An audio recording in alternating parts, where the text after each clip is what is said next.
Cast is now starting. All attendees are in listen-only mode. Hello, everyone, and welcome to today's webinar. This is the second part of our OSLO Start to End Optical Design and Engineering webinar. We apologize for the slight delay in getting started here. We just wanted to get everything fully organized. But once again, today's presenter is Dr. Richard Youngworth. Dr. Youngworth has his PhD from the Institute of Optics at the University of Rochester and has worked in the optics field for over 25 years. He works with Lambda Research Corporation's applications engineering team and development teams, in addition to running RIO LLC. He teaches a very successful SPIE short course on practical optical design. If anybody's interested, that course is SC001. He's also a fellow of the SPIE and a fellow of Optica, and is an adjunct associate professor of optical sciences at the University of Arizona. So with that introduction, I'm going to turn you over to Dr. Youngworth here, and you'll be in great hands for the webinar. One quick comment as well before I formally hand it to Dr. Youngworth. If you do have any questions during the webinar, please feel free to use the questions box in the GoToWebinar control panel, and we will address all questions at the end of the webinar. So, Dr. Youngworth, it's yours. Thanks so much, Dave. So we're going to do session 2 of our end-to-end optical design example. And if you missed the first session, it's okay. We do have it recorded and posted. There's a link at the end of the webinar. Sometimes it takes a little longer for us to put it on our support page, but it's currently on our YouTube channel. But even if you didn't see that, this session is quite valuable on its own, and you don't need to watch the first session. And of course, we're going to record and post this as well. So going back to where we were, we had a number of goals in the webinars, and where we're down to is we're still finishing up analyzing and kind of checking on results of optimization. Just a task there to that I'll show in a moment. And then we're going to go to preparing the lens for production by assigning and evaluating tolerances. This will be rounding some numbers, cleaning it up a little bit for production, and then assigning some tolerances, and that's where we'll end. So just to remind you from session 1, we had all glasses, curvatures, thicknesses, and air spaces as variables. There is one surface that's cemented, so of course those curvatures of those two surfaces are tied together with a pickup. The error function we're using is an RMS wavefront error. We have some additional constraints to control the telecentricity at the imager, which here is in the image space, but in reality, the light is going the other way out of this imager because this is a projection lens. We have a back focal length constraint, image height, lateral magnification or transverse magnification. So that's going to tie together our size of our imager versus the size of the screen or whatever we're looking at. We also have just a couple of spacing constraints that we have in here for the distance to the screen. That's what 6 and 7 are. And then I just show 8 and 9 is just the start of the RMS errors. There's also distortion constraints in this to hold it to 4%. So one thing we didn't do last time, and I found out when I was building this, that if you don't do this now, it kind of is harder to fix later. So one of the things we didn't do is we didn't put any edge thickness constraints or anything in here to keep glass from interfering with itself. And this little, I've circled here, this little air lens that we have here is actually quite important to this design. If you don't have that little air lens, what it's going to want to do is make this back lens really, really thick and start moving this power towards the image plane. So this particular little air lens is doing quite a bit for field flattening. So I also did some exercises to try to get rid of it to see if we could make that work, but decided that it was changing the configuration too much for what we were trying to accomplish here. So instead of doing that, we have to try to control it and make sure that we're not having glass crash into glass. So to do this, you could just enter in the constraints yourself, and that's what we're going to do here. But I'm just showing you that OSLO has the ability in the automated error function generator to generate these types of operands if you're unfamiliar with them. So here is just, I changed this to on, and this is the default edge thickness. Talk more in a moment about exactly what's that doing. And so here in this case, we're going to enter these constraints manually. So the first thing we need to do is we need to identify where the edge of the pupil, what ray in our ray set corresponds to that, and that is ray 16. And the other thing we need to do is find an edge of the field of view field point. So here we're going to use 10. So you see that's at the full fractional field of view, FBY of 1, and also going through the top of the stop, 1.0. We have a similar thing that we want to know where the bottom is as well, so that will be ray number 19.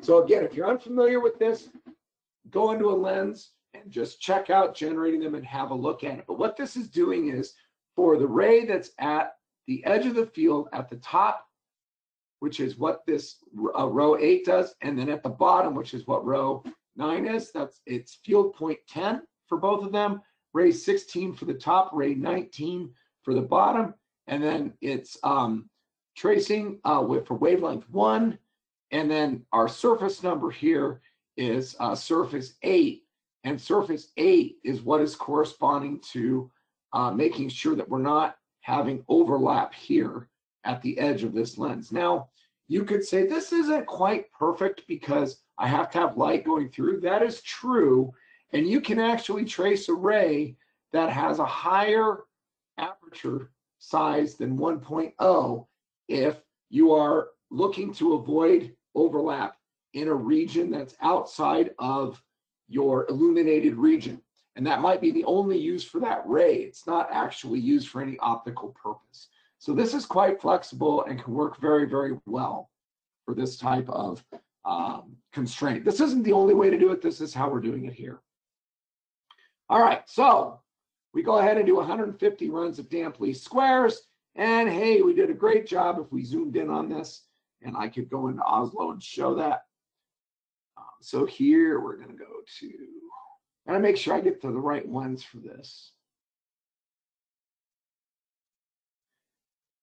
I'm actually not sure which one of these it ended up being, so I'll just show how to do it.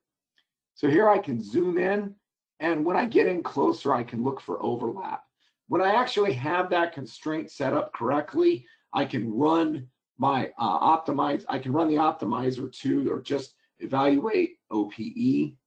And here, this version of it is not the right one. I don't have it quite set up yet. Or actually, I don't have it in that version of it. So here's the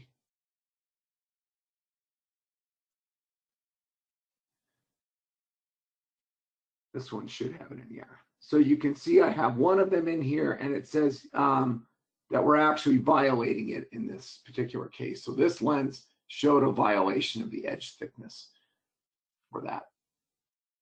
And I haven't actually gone through to correlate this or not. I'm just showing you that's the sort of thing you can do with the graphics to check and setting up these constraints. All right.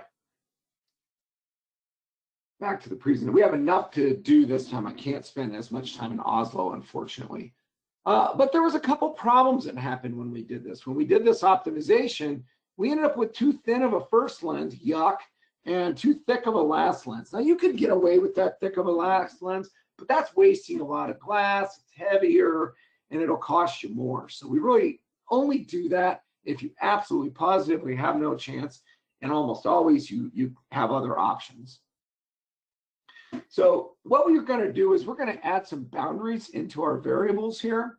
So if we go into our variable set, you can see that there are the ability to add boundary conditions, and of course the error function will penalize it, and the amount that it penalizes is figured out in the optimization operating conditions, which of course I can't find off the top of my head.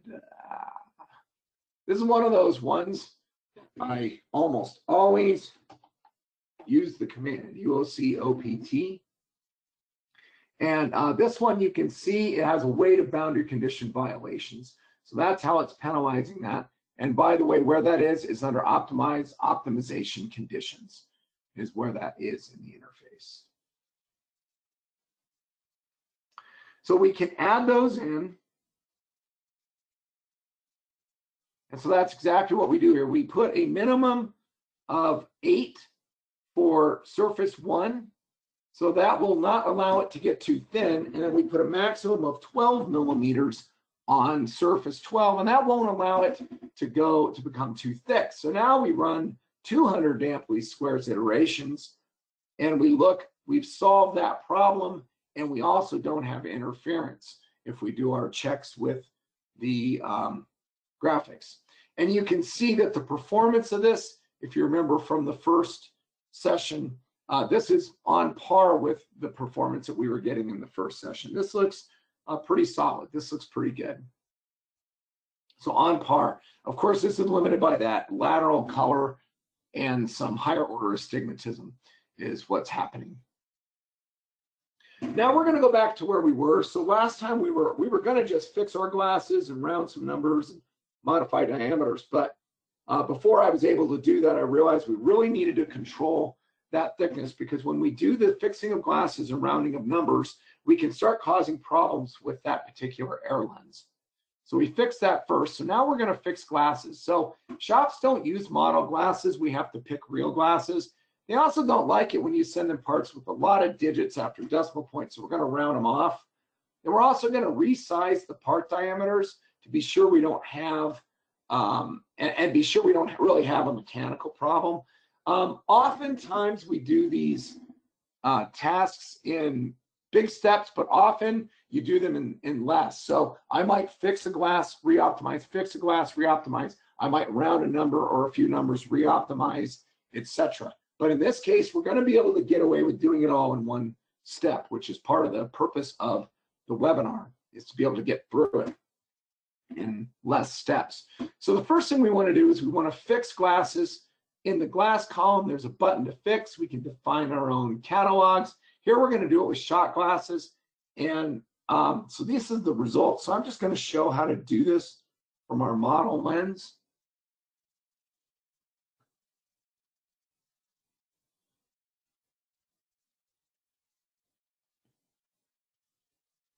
So here's our model glasses. And to fix one, we just come in here to fix. And we go here to whatever catalog we want. We can use our own private catalogs for it. And here we can go and fix it to shot, and it fixes it to a real glass. And then we just do this for all of these. As I said, sometimes you might want to re-optimize as you're doing this. In this case, I didn't need to do that. I was able to fix all of them as I went. And here's basically the results. Here's the initial model glasses we had, and then here's the fixed ones. So you'll notice the numbers aren't exactly the same. This is why you might need to be re-optimizing as you go. If it's an especially tricky lens, you might even need to walk it towards that glass if it's a really sensitive lens. And sometimes it makes sense to also manually pick a glass and then walk it towards that if it's relatively close. In this case, fixing worked just fine. So these are all modern current shot glasses as of this webinar. Now, one thing that happens is when you use a real glass, OSLO will eliminate the RN and DN variables. So here's a case where we haven't optimized yet. And if I go back in here, you'll see I've fixed that first glass. And so the RN and DN variables for surface 1 are gone. They're out of here already. And that, of course, makes sense because we can't do RN and DN optimization if we are using real glasses. So now we'll re-optimize with just 50 iterations. It bottoms out. You'll see here it still looks pretty good. Our performance is still pretty solid. So we survived our ability to fix the glasses and maintained our performance. So now what we have is a real lens with real glasses. Okay, so that was the last thing that I call kind of part of optimization, because personally, I don't consider myself ready to do the detailed steps unless I'm pretty solid on my glass choices. Obviously, this can be iterative and you can replace glasses later and do more work, but I don't like to round numbers or do any of the other work until I get my real glasses, until I have a real lens. All right, so now we need to round numbers, determine apertures, and then do our tolerance assignment. So here you can see a whole bunch of extra numbers. You can round these manually. So here I just select a number, maybe I'm going to round to hundreds. I could just round them off, but that actually is really tedious to do. And for years I did it this way.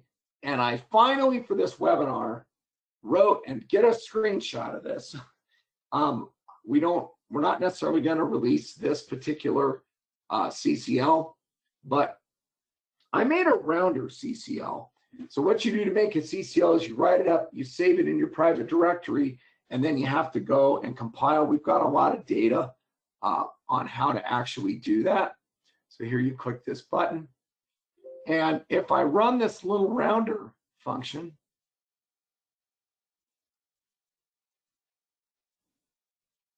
so here's rounding. If I run my little rounder, you're going to see what happens. Often I like to run these things with the surface data spreadsheet closed, but here I can get away with it. And you see it rounded all my radii and thicknesses to hundredths, and it rounded my aperture radius to tenths. That's how I set it up here. You could make this routine far more flexible, but it just did that right away. And the key to it is this use of rint. So I multiply by 100, the number by 100, then I use rint, then I divide by 100 again. What that does is it rounds to the nearest integer, but returns a real variable, in other words, a floating variable. And then when I divide by 100, it basically gives me back the number that I'm looking for that's rounded. So this is a great way to round to the hundredths place. For tenths place, I do the same thing with 10. Simple little routine. This other stuff is just so I don't have not spitting a bunch of things into the text window. My cat was very proud of me for finally coming up with a lazy way of doing this. So here's our result that I just showed. Here's the lens, looks pretty good. Here's the performance. Still looking pretty good. And here, because we've rounded, we actually don't want to do any reoptimization. One key thing to point out is that I still had an image plane per axial solve on. So it was essentially refocusing, which helps keep that performance in place. Pretty good. One thing though is I still had all the variables in, so make sure you delete the variables out, because if you do any other optimization, you're going to screw up all your rounding. But more importantly, we're going to do some tolerance analysis. So we get rid of all our variables except for what we're going to use as compensation tolerancing, which here is just the refocus of the last aerospace. Now, perhaps in this lens, we should really be using the first space, the distance to the screen. But in this case, I went ahead and assumed a distance to the screen as if we could set it up in a lap, and then we set the imager according to that distance. So we're using that as if we're setting each projector with the imager, the projection lens with the imager. Now there is an aperture setting routine that you can use. It's under vignetting, which is, I believe, under optimize. And we have a whole bunch of videos on apertures and beam footprints and ray aiming, things like that on our website. Here we're going to do something simpler. First of all, I just put a solve on each of the aperture radii. So what that does is that adds the paraxial chief ray to the paraxial marginal ray and estimates. By chief ray, I mean the edge of the field of view, the formal definition of the chief ray. So we set that up and we look at it, and it's pretty good. Some of them look all right, some of them not so good. And we need to oversize to have an area, if possible, that for tool roll-off and stuff around the edge. Otherwise, it's harder to make and it's more expensive. Some shops like 10%. Others like a number of 1 millimeter ring. For tiny little lenses, there are different rules. It depends on how part size and processing. So what you might do to set this is you might use that aperture setting routine. You might use beam footprints. You might actually trace rays through the system to look for the illuminated region. Here we're just going to eyeball the sizes. We'll try that because it's a quick and sometimes very effective method. We can use our rounder CCL to resize slightly or to size it correctly. We can use our resize or our rounding routine to add 10%, for example, too. So there's a lot of ways we can do this. So here we're going to do something straightforward. First of all, I'm showing the first, here is the last surface in the lens, and I'm showing the beam footprints. And where this is in the graphics windows, there is an ability to do, we have a whole video on beam footprints. So I don't want to spend too much time on this, except to just show it to you. So here they're under spot diagram. So I can plot the outlines. And here I want to do it for surface 13, which is the last one. So this is what we were just looking at. Oops, except I can't type. Oops, can't type again. There we go. Whoa, what happened there? That's weird. Oh, I did segmentation, the pupil outline, instead of the surface number. This is where Dave is sitting in the background going, no, that's not right. Here we go, surface number. So there we go. So this was wavelength 1 beam footprint on surface 13. Now in this particular case, I have it set to a very different number. This isn't the same lens as I have. And right now it's very oversized. If I do that little solve that I mentioned here, then you can see we get something like I just had. So you could use the beam footprint stuff like that. Here I'm just kind of eyeballing a little bit. So when I look just at the rays here, I can see that a few of them, I can just round the numbers off and I should be good to go. On the ones here I have in the blue, I'm going to add 0.5 millimeter to those and then round it to make sure I have enough space. On these last 3 over here, I'm going to add, if you look especially here at the top, I'm going to add 1 millimeter to the aperture radius to make sure it's big enough and then round it. And then these 2 middle ones, the stop and then this special little airspace in here, I'm going to talk about a little bit more. So here I do those first ones that are straightforward, and you can see we've got some area around the edges now. So that all looks pretty good.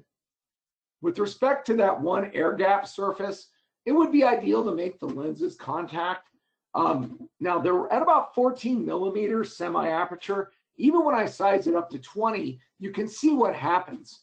We have some crossover. These parts really need to be designed mechanically to determine how to do that. And maybe we need to do a little bit of lens reoptimization to really make these parts a nice design so we can contact those parts. You could also imagine putting a spacer in or other things. So you want to be a little bit careful when you see little mechanical details like this.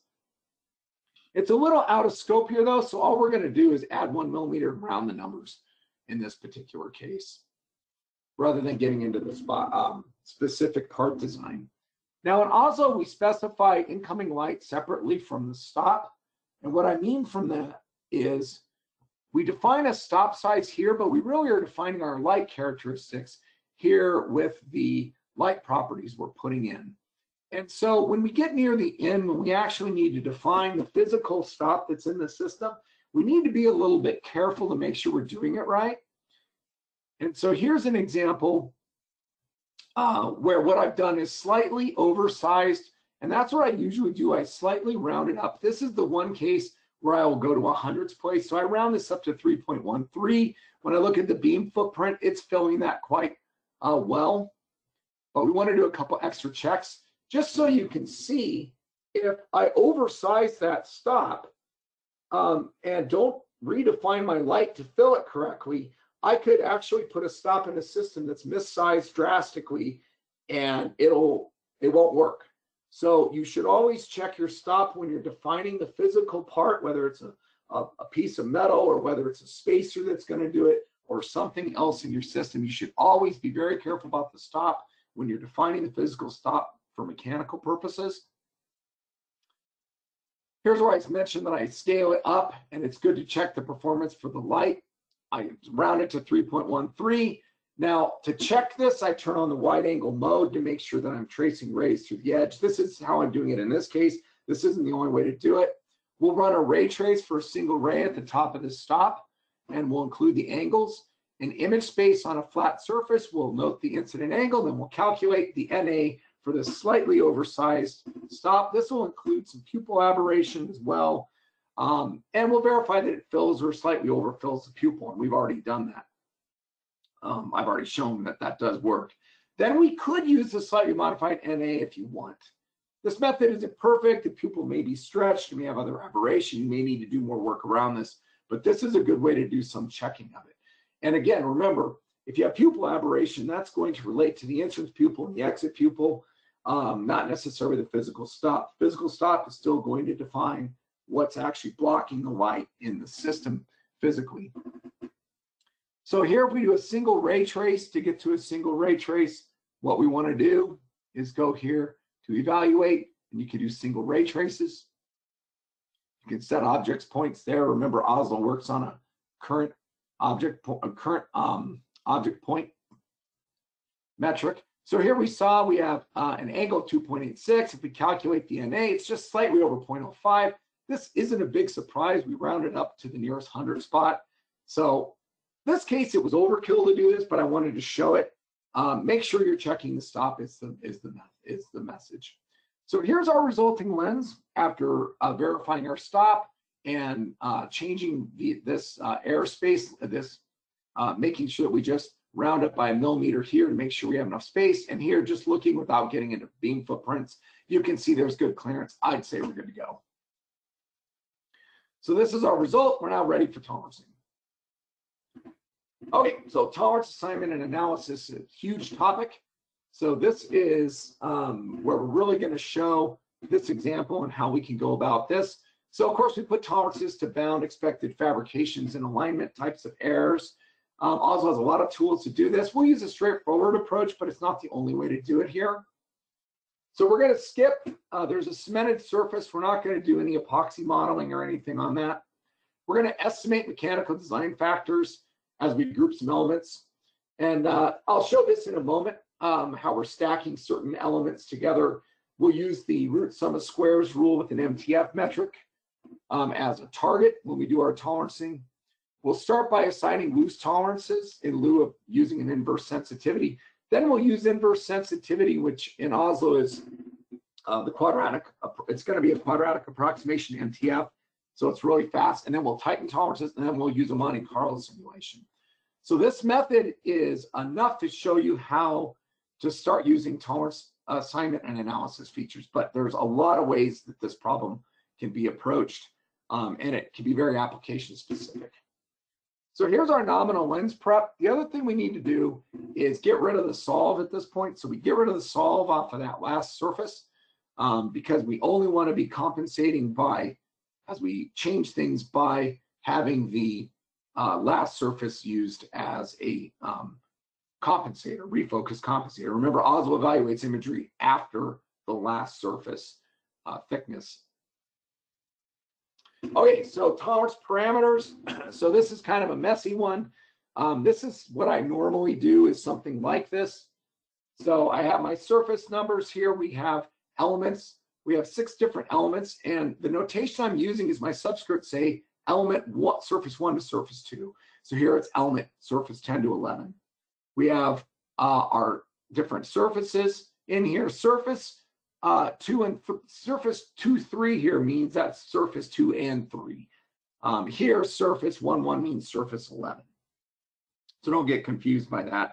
Obviously, if I had 23 surfaces and I had something like this, I would need to worry about my notation. So I might do surface 2 _ 3 or something. We have different thicknesses. We have different airspaces. And then I'm going to have a few groups that I'm going to show in a moment. This is just going to be an axial group, or we're just going to do some axial grouping. And then this is going to be some axial, tilt, and decenter grouping for 10 to 13. And then this one I did 4 to 1. And the reason for this, I'll show in a moment. So we'll come back to this topic after explaining tolerancing, but this is the general idea. When I took a look at this, I said, how might we mount this? And I thought, well, we would probably mount these two together in some sort of a way. But as you can see, we would need to axially space this out. We might have a datum here that we mount this into. It might be mounted actually from this surface here. Here I just assumed this inner surface, and we would mount off of that, and then we stack it out from there. Here for 6 and I did 4 to 1 because we're stacking from right to left. That's the way the arrow's pointing. Also note we're going to do a center of curvature rotation on this first element because we can expect that we're going to mount off of this inner element, and it might end up rotating about the center of curvature of this buried surface. So here we have an axial stack, and that's simply because these two might be mounted separately versus these two or these two. These two have the same diameter, and this inner one kind of depends on the outer one. So I went ahead and just assumed that I'm sorry. So this one I assumed could have a separate, could have a decentration all up and down together based on the bigger element. So that's kind of my assumptions here. And the purpose is not to describe everything we might do mechanically on this, but to show you how to set this type of thing up in OSLO. So before we do that, you might say, what are reasonable values? There's no universal set of exact numbers of loose versus tight tolerances. There are some general guidelines. Here we'll assume fringes at 632.8, but we didn't test plate these surfaces, so we'll assume some sort of a distance measuring interferometry method or something like that in the shop. We also didn't use grades, but I just pulled some numbers out of a paper from a few years ago where we have some standard precision and ultra precision processes. And what we'll do is we'll just set up our tolerances for these standard processes initially. You could go looser, but you don't gain a lot of cost benefit. You really don't want to go much tighter than these tight numbers. And in this case, I'm not going to allow us to go tighter than that, and because it gets really expensive. Okay, so before we even do that, I'm just going to make a general comment for everyone to understand. When you look at a lens, take into account the illuminated region. So you notice the first surface here, I plotted the beam footprint, and the illuminated spots are actually very small on this. So I shouldn't imagine having the tolerance for a single field point across this entire element.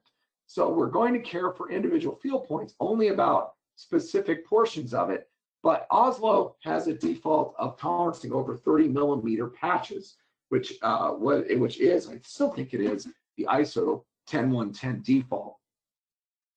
But what can happen is areas with smaller illuminated region, pupil aberrations that are affected heavily by the pupil, like spherical, those tend not be affected that much, but you still have to care about field aberrations. For surfaces near the stop, you certainly start caring a lot more about the spherical aberration and all the pupil aberrations. All right, so note this lens is kind of funny and unique in a way. It's got this little stop in the middle, and none of the surfaces actually have the majority of the surface illuminated by a single field point. They're all kind of sub-apertures like this. Another thing we need to look at, or at least be aware of, is tolerance conditions. So tolerance conditions you can find under tolerance update and then tolerance grades. I'm just going to show one time in OSLO because we've got to move along here to get through this. So here under tolerance, here is the grades and conditions. This is where the surface tolerance is, the components and the groups. Here's the Monte Carlo analysis that we'll use. And here's the MTF wavefront tolerancing that we're going to use. So everything is really compact within this tolerance tab.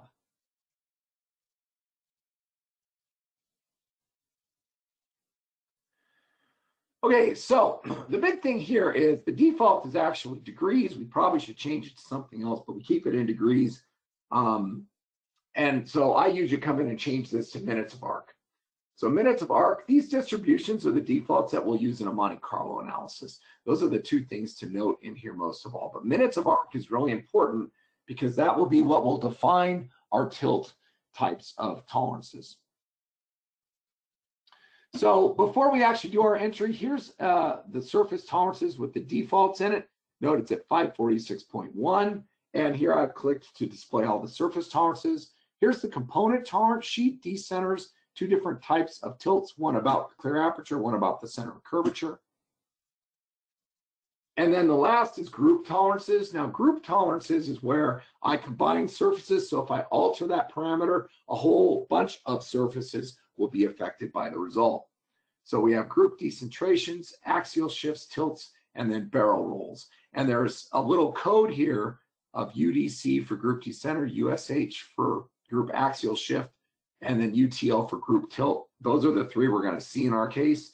Here's just off of our help page on this. If you click this question mark from this user-defined page, you'd come right to this.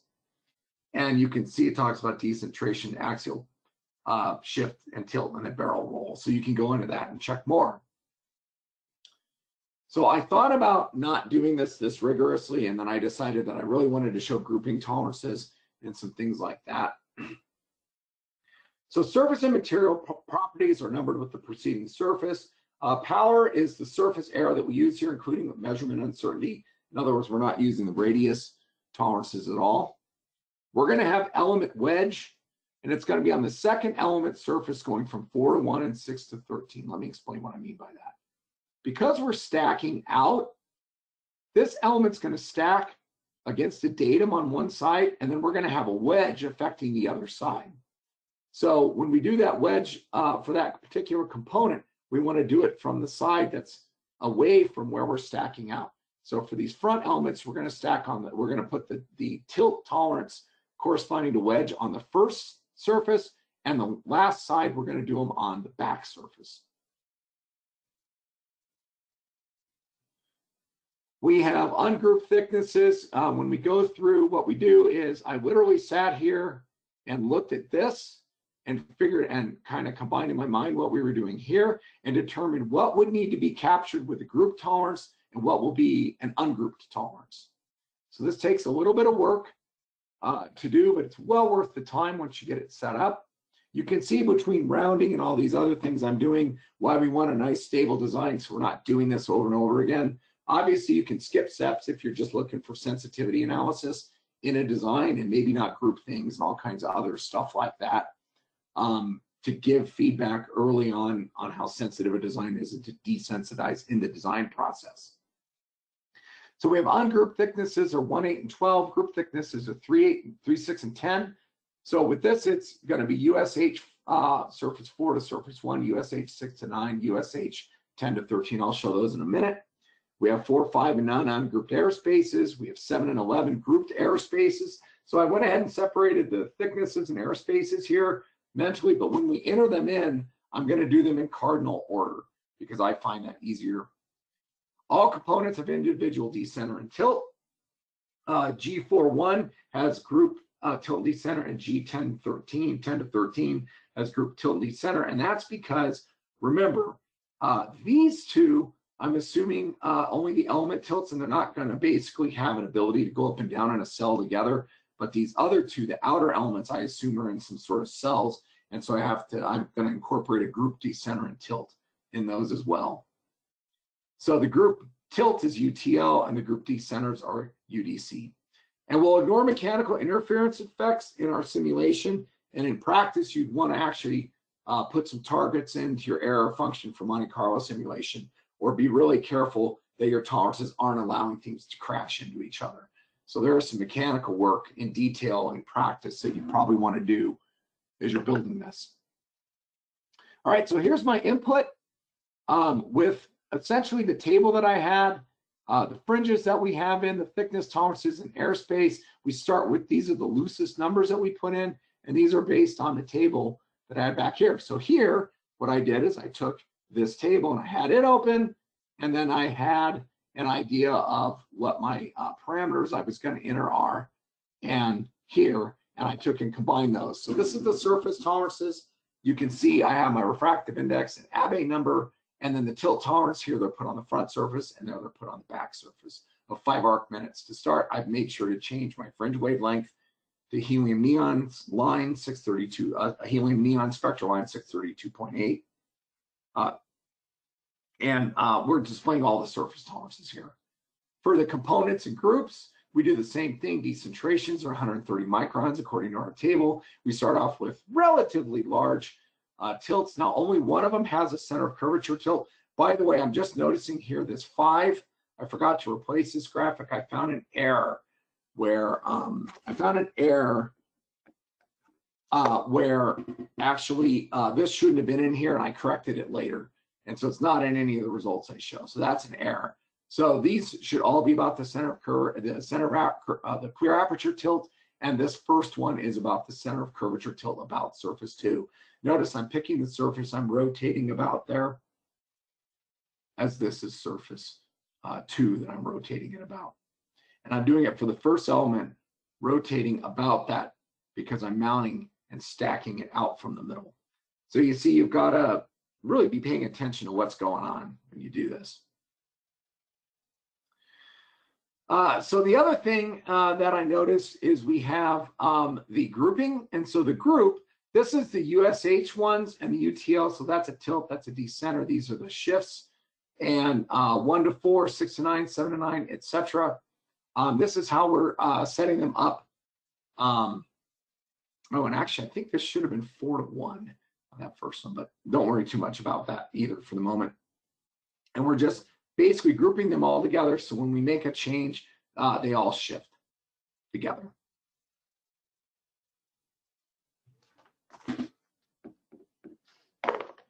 So what I like to do is I like to have initial tolerances set up with an appropriate error function for Monte Carlo analysis. Right now, we don't have that because when we do tolerancing in Monte Carlo simulation, we're going to break symmetry. So we need to make sure we have an error function that takes that into account. We'll eliminate edge thickness targets, and we're going to change all of our other things to 0 in here. Just so, because we're not going to evaluate those now. You might want to evaluate magnification. You might want to evaluate other factors. Distortion is still in here at the end of the error function. So we'll now generate an error function for tolerancing that manages the asymmetry, so that's some color and distortion. I tend to avoid the Conrad D minus D in these for the automatic error generation, and instead I use all wavelengths. I often use a grid of points for a rectangular field. Here we'll use just a linear object. Append it to the existing error function. That's a good idea. And here's what we set up to change from the default for this. So I still use a high number of field samples. We need to duplicate samples for negative FPY. Even though the current lens is symmetric, rotationally symmetric, when we tolerance it won't be. Trace pupil for a symmetric lens, same argument. It's not going to be symmetric anymore. We had an RMS wavefront error. We're going to use all wavelengths. We're going to go ahead and keep our distortion targets. And I want to keep those other targets in there even though I've de-weighted them. So we do want to append to the existing error function. Now there's a little command called GRST, and when you use GRST, I don't have the correct lines open. Let me open up one that has our error function in it. And if I type in GRST, you'll see it shows my sampling. This is for analysis routines, and there's quite a bit of aliasing on that graphic, on my screen at least, probably yours too. There we go. You can see we have the linear object, and then this is through the pupil. I like GRST. It's a nice little routine to just check how you're sampling. One thing I did though in here that I kind of glossed over is I did go in, and when I delete the error function out before I generate this one, what I do is, I think I mentioned this somewhere, we eliminate all the ray sets and field point sets. So what you do is you go in here, and I wouldn't do it on this lens because this is later, but I eliminate my error function out of here. You can click on a line. You can do this in a text editor too. And then I go in here, I select that line, and then I hold Shift, and I select all of them, and I can just X them out. And then I can do this for the field point sets too. There I just clicked and dragged because they were all in one window, and I delete them. And then I also do that for the ray set, which is optimize ray, it's not ray optimize, it's error function tables, ray set, RSE, and I do the same thing, I delete all those. If you know, sometimes OSLO won't clean up after itself and you end up with a ton of extra rays you really don't want.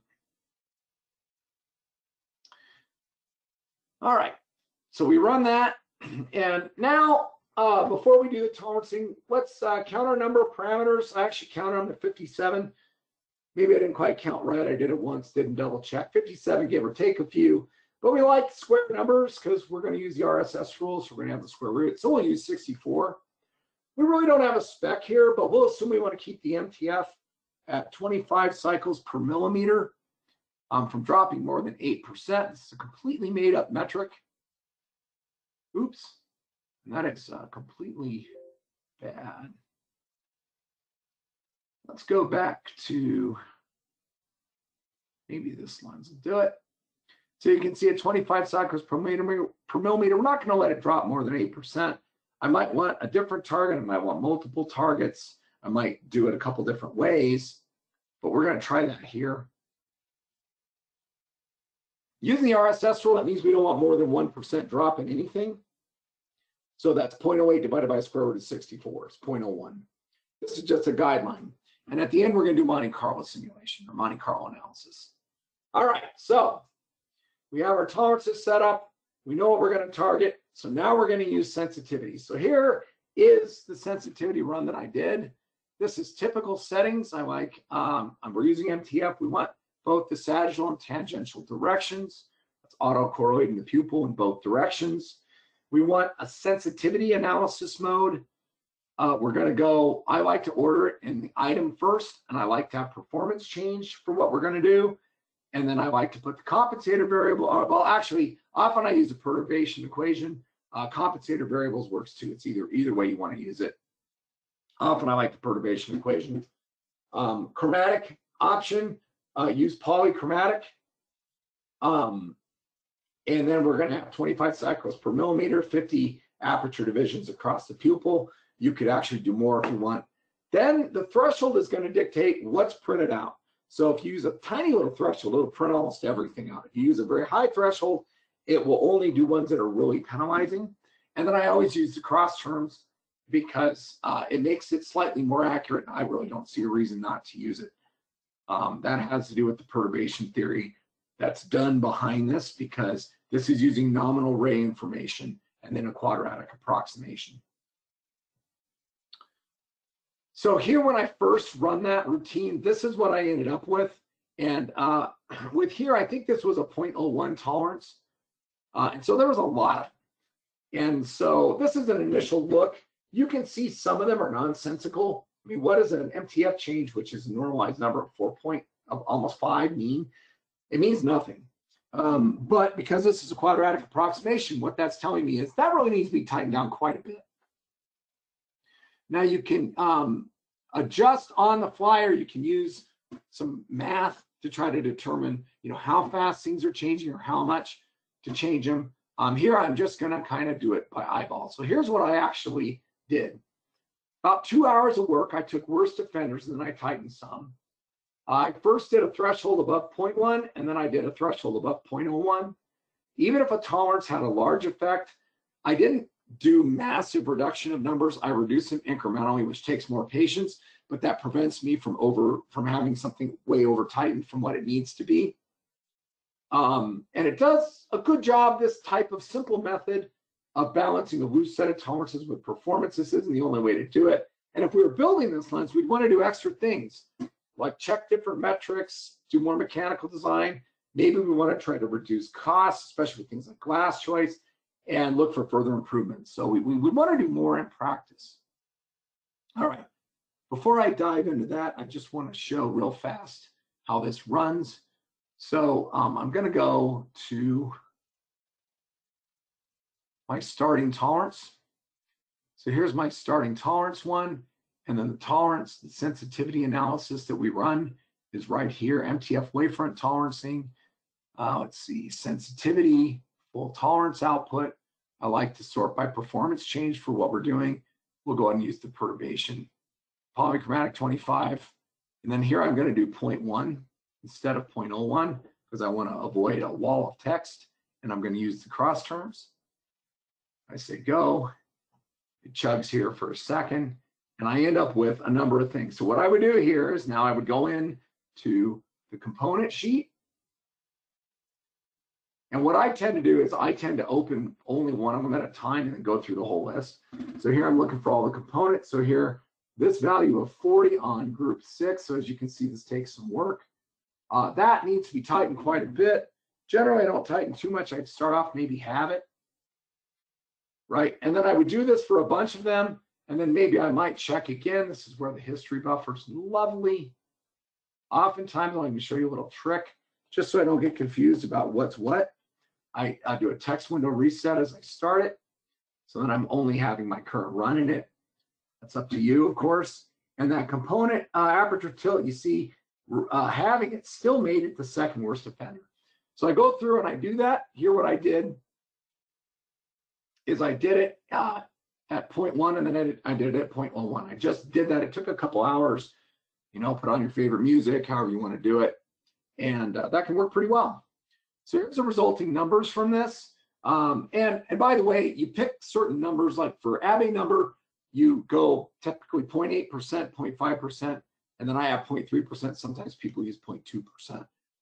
You use numbers that shops won't freak out at. For example, an irregularity fringe, I'm not going to do 2.08. That's kind of a stupid number. I basically go with half fringe increments. I go 2, and then I would go down to 1.5, or I might go down to 1, etc. So I do things like that with those numbers. Here's the resulting numbers for the component tolerances. So you see some of these are getting a little bit tight, 25 microns. This is 15 microns. Remember, these started all the way up at numbers more like 130 microns. And the tilts, you know, these were much bigger. These were like 40 arc minutes. Now, tilts with components and things, if there's a large edge to it, it's easier to hold a tighter tolerance on these things. And same things with cells. So there are some tighter tolerances in this. Certainly, we might want to loosen them up a little bit, but this was just to show you the example. We might want to investigate loosening them a little bit. Now, one thing is when I ran it at the end, you'll note that even with my 0.01 target tolerance display, I still have a number of them that are larger than this, particularly this component aperture A for 6. That was that really sensitive one to begin with. Right here, I've got it at I've got it set to a value of 2 arc minutes, and that's right at my ultra precision process limit. So I made a rule here that I wouldn't go tighter than these, but you could go tighter as long as you know what the ramification is for cost and at the shop. So so this just kind of shows my ending. Obviously, if you don't have to go tighter than any of them, you could end up being under your threshold for all of them. All right, Monte Carlo analysis. This can be a garbage in, gold colored, garbage out exercise, so be careful. I like to run at least 1,000 cases, if not up to 2,500. Here's the settings that I used for the end run. I used 2,500. I used the default distributions, which is what's in our tolerance operating conditions. I plotted them and I saved some results. When I ran this, these are the results I ended up with, and it looks pretty good. Note that we're kind of at a 0.001, 0.002, even at 100% cumulative probability. Also, we'll also can plot out the cumulative probability in the histogram of the performance. To give you an idea, take a quick look at this 0.002 and take a look at this histogram. We're looking at 0.002. And here was what we were initially without the tolerance analysis exercise. Notice we're getting all the way up to numbers like 0.03 and 0.06. We really have improved this a lot. Tolerancing often is the critical view versus the less important mini type of exercise. And you can see that originally our tolerances were much, much higher on this, and there was a little bit more spread. Here's a side-by-side comparison, just to show you, even though the start I ran 1,000, the finish I ran 2,500. And just to give you an idea of running this, I'm gonna just do a quick run. And in this one, I have a compensator, so it slows it down slightly. But we'll just do a Monte Carlo analysis. We'll run 25. I'm not going to save them. I'll use the default distributions. And you'll see that this runs pretty fast. And we're tracing a ton of rays with this. So sometimes you can speed it up and range find by running less rays and things like that. So precious time here going on this, but I want to show it actually running. I think I ran, yeah, and this wasn't enough to sample it very well. But you saw that ran relatively fast with a ton of rays and a little compensator in there. The compensator slows it down because it has to re-optimize for the compensator. All right, you could dig into individual cases. So within, if I run a Monte Carlo analysis, there's actually a file that is kept, and I'm not going to show the file. There's actually a file in your, that has a text file that's dumped into your base folder. And that actually tracks all the error function changes with the Monte Carlo numbers. So here I show the 90th percentile is about 0.001. So I can look at one of those cases. So let's look at lens 1889, which is at just right at that 90th percentile. And this is the 90th percentile lens, and it looks pretty good. So this is quite good for a 90th percentile lens in this case. So we've really improved it. We've really controlled things with our tolerances. You could always argue that maybe there's more to do. So reviewing the goals of the webinar, you know, we showed how to do some setup. We showed error functions. We practiced with local optimization. We analyzed results. And now we've done this assigning and evaluating of tolerances. So I'm going to hand it back to Dave here. Sorry, I'm right at the time limit. But this is a pretty hefty topic, as you can see. And I know I went fast as well. So thanks. Yeah, thank you, Richie. Great job. So again, if anybody has any questions, please feel free to just type them into the questions box and we can look at those here. We do have a couple questions to start with. One person said they did not quite follow the edge thickness constraint in what it's doing. Can you elaborate on that? Yeah, the edge thickness constraint, what it does, I've got to actually pull up an appropriate lens to show this. Yeah, I'm in my Monte Carlo files there. Okay, so here's where I entered in an edge thickness. So in the actual operand set, if we look, I've got these edge, here's the edge thickness target. So what this is saying is the path length along the ray 10, that goes through field point 10, ray point 16. And if we look at the field point, that's the edge of the field of view 1.0, and the edge of the top of the pupil 16, the top of the stop. And at surface 8, what it does is it says if that path length is not greater than 0.5, it starts adding a penalty and multiplies by this. So that means that you have to have a ray that goes, you're using it based on a ray that's going through the system, but that's essentially what it's doing, is it's measuring the path length along that ray and making sure it has a certain clearance. So you could also create your own rays that are used for no other purpose than tracking this mechanical factor. Okay, good. Can you summarize what sensitivity, inverse sensitivity, and Monte Carlo analysis do? Yeah, so I'll start with Monte Carlo analysis. So what it does is it does a statistical simulation of all the errors at once and does a compensation using different distributions. So the defaults are in the optimized tolerance conditions, but we could use Gaussian or uniform or endpoint are the defaults in OSLO for that. So uniform would be a flat top distribution. So it does a simulation and assesses what the performance would be. What an inverse sensitivity does is I pick a change in a parameter. So it might be, let's say I want to know exactly what the tolerances would be to create a 1% difference in MTF at 25 cycles per millimeter.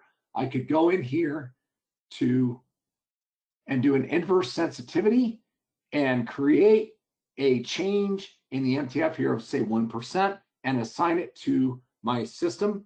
And that would be an estimate of what error would create that change in performance. Sensitivity analysis is essentially the opposite. What you're saying is for a given tolerance, what's the impact or change on the metric? So inverse sensitivity you might use to change a lot of tolerances at once to a specific amount that is being penalized. Sensitivity analysis is good for changing individual tolerances and tightening things and loosening things that way, because you are essentially saying for that given tolerance, what's the impact? So this takes a little bit of getting used to, but it's general tolerance analysis terminology. Okay, and last question I have here, and while I'm asking this, I'll just put the comment out again that if anybody has any additional questions, feel free to type them in and we can address them. But how does somebody learn more about making their own CCL routines? Because I know you mentioned CCL at one point here. Yeah, to make your own CCL, I'm not going to open Notepad, but Notepad++ works really well for this. So what you do is you have to create a file and save it in the private directory. So you can see here I'm in the private CCL directory. And when I put that lens here and type this, I have to type in whatever syntax I'm doing.